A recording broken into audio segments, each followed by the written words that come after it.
नमस्कार, मैं हूं आपके साथ अमृता गर्ग और आप देख रहे हैं हमारा खास शो राजपथ। राजपथ में आज बात करेंगे लेडी डॉन शाइस्ता की।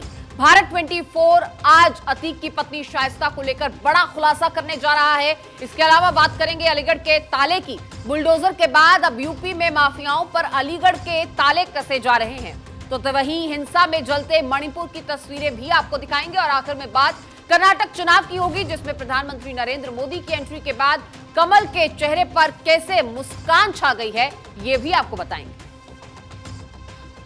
तो चलिए सबसे पहले बात अतीक की पत्नी शाइस्ता की करते हैं, अतीक परिवार की करते हैं। अतीक के बेटे असद और गुलाम के एनकाउंटर के बाद पुलिस अतीक की पत्नी शाइस्ता की तलाश में दिन रात खाक छान रही थी। शाइस्ता की तलाश की गई थी।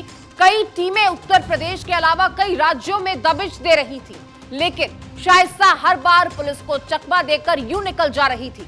अतीक और अशरफ की हत्या के बाद हर किसी की नजर इसी पर गड़ी थी कि शाइस्ता अपने पति अतीक और देवर अशरफ के जनाजे में जरूर आएगी। आज भारत 24 शाइस्ता की लोकेशन को लेकर बड़ा खुलासा करने जा रहा है कि आखिर शाइस्ता है कहां। ये रिपोर्ट देखिए।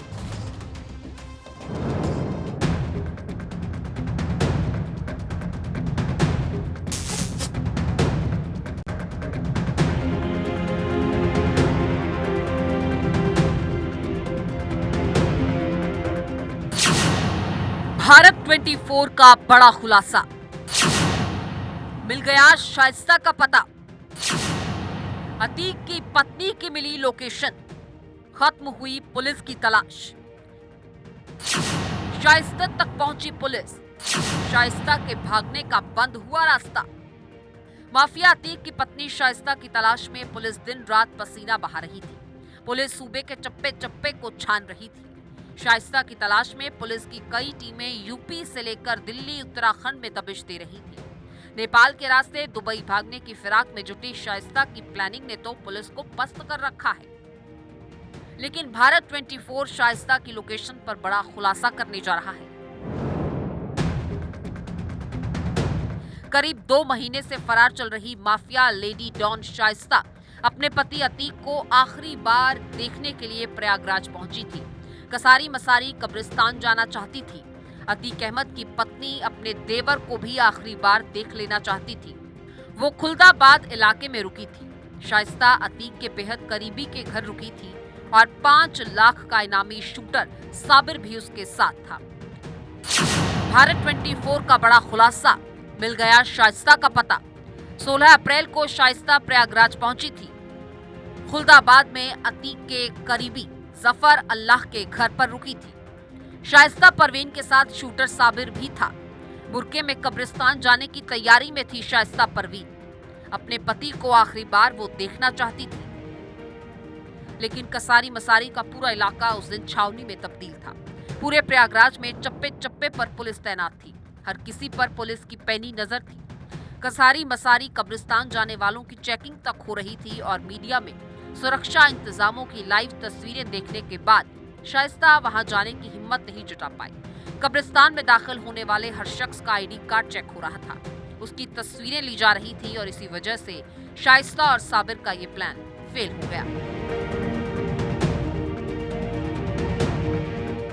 खबरों की माने तो शाइस्ता और शूटर साबिर 16 अप्रैल की रात अतीक के करीबी जफर के घर रुके। 17 अप्रैल की सुबह दोनों यहां से वापस चले गए। लेकिन 2 मई को शाइस्ता ने एक बार फिर से साबिर को खुलदाबाद जफर उल्लाह के घर भेजा। शाइस्ता ने साबिर को आर्थिक मदद के लिए जफर उल्लाह के पास भेजा था। 2 मई को भी कुछ देर रुकने के बाद ही साबिर यहां से वापस चला गया। भारत 24 का खुलासा, मिल गया शाइस्ता का पता। 16 अप्रैल की रात शाइस्ता और साबिर खुलदाबाद में थे। अतीक के करीबी जफर उल्लाह के घर दोनों रुके। 17 अप्रैल को शाइस्ता और साबिर दोनों वापस चले गए। 2 मई को साबिर फिर जफर उल्लाह के घर पहुंचा। शाइस्ता ने साबिर को पैसे लेने के लिए जफर उल्लाह के पास भेजा था। 2 मई को कुछ देर रुकने के बाद साबिर फिर खुलदाबाद से वापस चला गया। मतलब पुलिस प्रयागराज में तैनात रही। शाइस्ता और साबिर प्रयागराज आए और पुलिस को चकमा देकर फरार भी हो गए। प्रयागराज पुलिस पूरे देश में उन्हें ढूंढ रही थी और वो साबिर के साथ प्रयागराज में आकर ठहरी और यहां से लौट गई।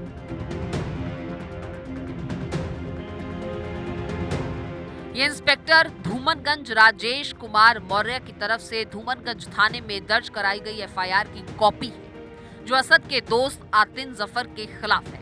एफआईआर में आतिन ने उस बयान का जिक्र किया जिसमें उसने पुलिस को बताया था कि शाइस्ता 16 अप्रैल को खुलदाबाद उसके घर आई थी। शाइस्ता और साबिर अतीक के जनाजे में शामिल होने वाले थे, लेकिन प्रयागराज पुलिस की तैयारी के बाद वो कब्रिस्तान नहीं जा पाए। अतीक के जेल जाने के बाद से उत्तर प्रदेश में एक बार फिर अपनी दहशत को जिंदा रखने के लिए लेडी डॉन प्रयागराज की गलियों में धाएं धाएं कर रही है। अतीक के काले साम्राज्य की शाइस्ता क्वीन बन गई है। हालांकि पुलिस शाइस्ता के नाम काली संपत्ति को पहले ही जब्त कर चुकी है।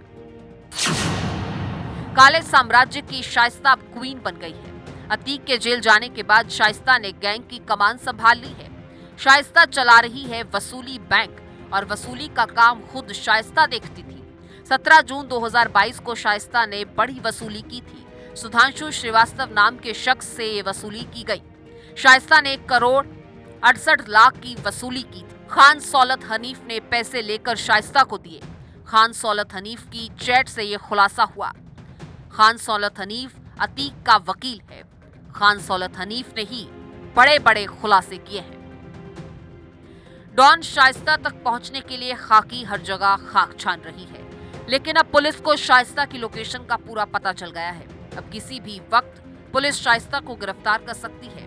पुलिस से अब बचना मुश्किल ही नहीं, शाइस्ता के लिए नामुमकिन हो गया है।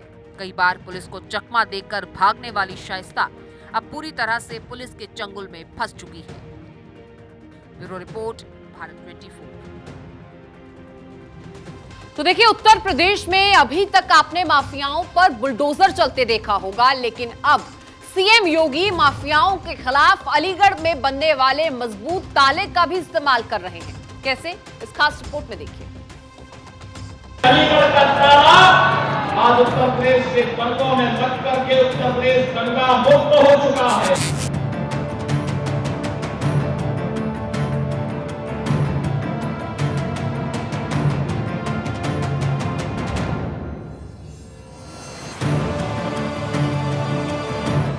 उत्तर प्रदेश में जो खौफ के खुदा थे, उनकी जगह या जेल में है या जहन्नुम में।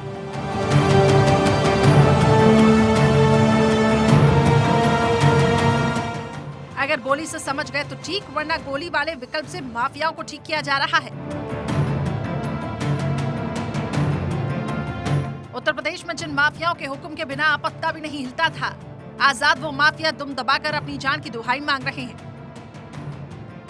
उत्तर प्रदेश में जो माफिया सत्ता के तख्त पर बैठकर गोली से इंसाफ की अदालत लगाते थे, आज वो माफिया पुलिस की गोली से थर-थर कांप रहे हैं। यूपी में मुख्यमंत्री योगी आदित्यनाथ के आने के बाद सूबे से माफियाओं का सफाया हो रहा है। अलीगढ़ की सभा में सीएम योगी आदित्यनाथ ने कहा कि अलीगढ़ के ताले का इस्तेमाल उन्होंने सबसे बेहतरीन तरीके से किया। और भाइयों बहनों, अलीगढ़ के ताले का सही इस्तेमाल किसी ने किया है, ये डबल इंजन की सरकार ने किया है। उत्तर प्रदेश में दंगों पर ताला लग गया है। अलीगढ़ का ताला आज उत्तर प्रदेश के दंगों में लग करके उत्तर प्रदेश दंगा मुक्त हो चुका है। आज क्या नहीं है अलीगढ़ में। यूपी में युवाओं के हाथों में तमंचा थमने पर सीएम योगी ने हमला बोलते हुए कहा कि परिवारवाद वाले जब सत्ता में आए थे, तब बच्चों को तमंचा थमाते हैं, लेकिन उनकी सरकार युवाओं के हाथों में तमंचे की जगह टैबलेट दे रही है। ये परिवारवादी और जातिवादी मानसिकता के लोग जब सत्ता में आते थे, युवाओं के हाथों में तमंचा पकड़वाते थे। हमने तमंचा संस्कृति को बंद किया। हमने तो युवाओं के हाथों में टैबलेट उपलब्ध करवाए हैं। टैबलेट 2 करोड़ युवाओं को टैबलेट देने का कार्य हमारी सरकार कर रही है। सीएम योगी के डर से उत्तर प्रदेश में माफिया थर-थर कांप रहे हैं। हर वो माफिया सूबे में जिसका सिक्का चला करता था, सीएम योगी के डर से थर-थर कांप रहा है। यूपी में क्राइम और सियासत के कॉकटेल से पैदा हुई माफियागिरी को मुख्यमंत्री योगी आदित्यनाथ मिट्टी में मिला रहे हैं। इससे पहले किसी भी सरकार ने माफियाओं के कॉलर पर हाथ डालने की हिम्मत नहीं की, लेकिन सीएम योगी ने माफियाओं का कॉलर पकड़कर उन्हें घसीटकर काल कोठरी में पटक दिया और विधानसभा के भीतर वचन लिया कि यूपी को अपराध मुक्त बनाने के लिए माफियाओं को मिट्टी में मिला देंगे। और फिर वो कहती है इसे हाउस में करो, इस माफिया को मिट्टी में मिला देंगे। यूपी में योगी के आने के बाद मूंछों पर ताव देने वाला डॉन इतने बेबस, इतने लाचार कभी नजर नहीं आए। जिन डॉन के आदेश से यूपी में पत्ता तक नहीं हिलता था, जिन डॉन की मर्जी से उत्तर प्रदेश की सरकारें अपने फैसले बदल देती थी, योगी राज में आज वो माफिया अपनी जान की दुहाई मांग रहे हैं। यूपी में माफिया सिर झुकाकर चल रहे हैं। अतीक अहमद के आतंक का भला कौन नहीं जानता। अतीक अहमद ने प्रयागराज को माफियाओं का गढ़ बना दिया था। अतीक ने अपनी जुर्म की ताकत से उत्तर प्रदेश में खौफ का ताला डाल दिया था। जिस अतीक के खौफ से पूरा उत्तर प्रदेश कांपता था, जिसकी गोलियों की आवाज गली गली गूंजती थी, उस अतीक अहमद की दहशत को योगी सरकार ने धुआं धुआं कर दिया। अतीक अहमद के अंजाम की तस्वीर दुनिया ने देखी। खूंखार माफिया के अंत की कहानी दुनिया ने देखी कि यूपी में माफियाओं की कोई जगह नहीं। व्यापारियों से पहले रंगदारी वसूली होती थी। पेशेवर माफिया और अपराधी सीना तान करके चलता था। आज कोई अपराधी और माफिया सीना तान करके चल पाएगा क्या? आज हिम्मत कर पाएगा क्या? गले में तख्ती लटका करके चलता है, सिर झुका करके, और थोड़ा सा सिर ऊपर हुआ नहीं कि अगले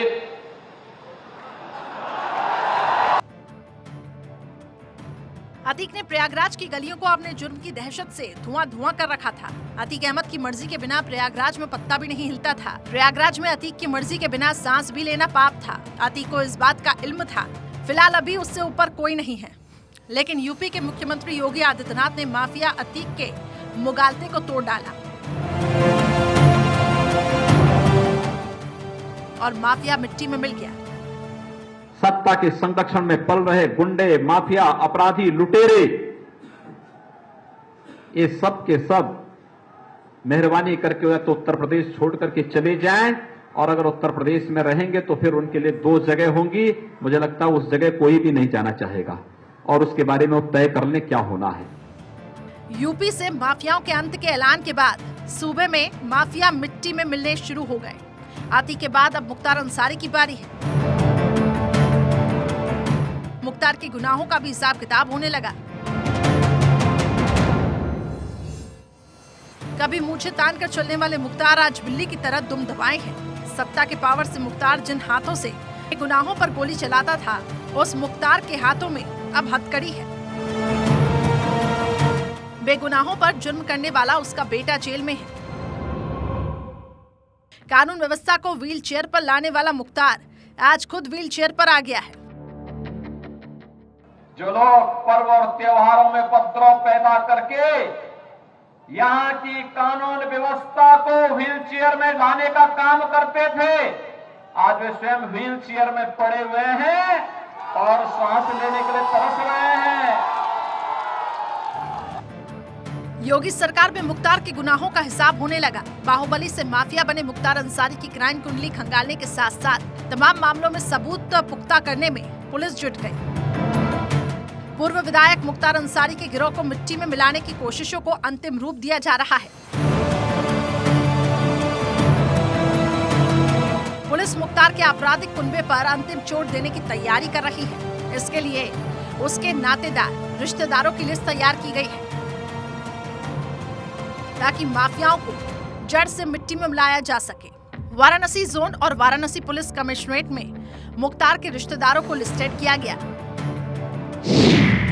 मुख्तार अंसारी के परिजनों की क्राइम कुंडली: Afzal Ansari 7 case, Sibgatullah Ansari 3 case, Afsha Ansari 11 case, Abbas Ansari 6 case, Nikhat Bano 1 case, Umar Ansari 6 case, Sharjeel Raza 6 case, Anwar Shahzad 6 case, Ataur Rahman 7 case, Ejazul Haq 4 case, Mansood Ansari 6 case, Ghaus Moinuddin 2 case.